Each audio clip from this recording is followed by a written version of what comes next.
Ahoy there, Legion! Update 18 gave Rhino some well-earned love, so let's take a quick look and see what this old-timer got. Now, not many of you might have noticed, but I'm actually a big fan of Rhino. I know, I hide it well, but it's true. When the rework was first announced, I was actually quite apprehensive because, well, Ember, and then Saren.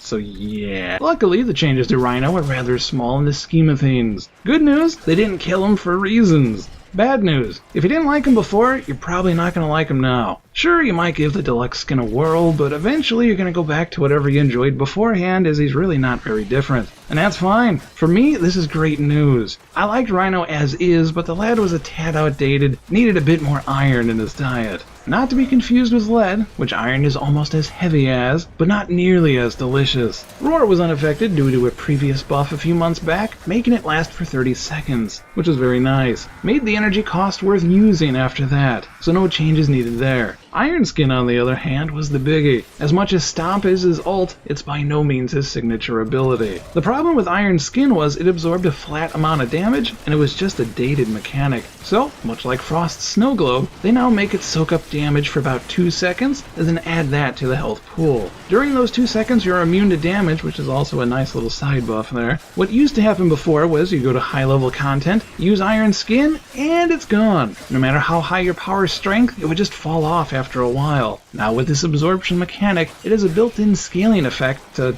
well, not make it suck late game. Like Roar, Stomp wasn't really touched. You can spam it now, so you don't have to wait for the floating dudes to die off or stop floating anymore. Said floating enemies do get hit harder with Charge though, so let's jump over to that now. Of his abilities, Charge got the biggest changes. You still slide forward, but for a short time a meter will pop up on screen. When it's up, Charge is cheaper to use, does twice as much damage, and pushes you forward further. Continue to use it, and the effect keeps on a stacking. Folks who use to build duration with Charge in mind are probably going to want to swap out to range instead, as that's what's tied to Charge's distance now. I haven't used Charge since, update 12 or so, at least not on purpose, so this doesn't really affect me at all. But if something feels off to you, this could be why. Some other details for Charge being, if you have Iron Skin up beforehand, enemies will get ping-ponged and ragdolled all over the place. And if you kill them with Charge, they'll get sliced and diced. Because nothing makes me want to split something in half more than playing Rhino for a few minutes. So that's this Rhino's take on the tweaks. What's yours, Legion? Leave a comment below and tell us what's on your mind. Of course, if you enjoyed this quick rundown, we'd be honored if you'd like, favorite, and share this video with your fellow Tenno. We always appreciate it when you does. Oh, I suppose they did give him a passive of heavy landing, I should mention, but it's darn near useless. You could mod it up to make it not useless, but I'll just say I think you're far better off ignoring it and remain thankful this rework didn't kill your chosen Warframe,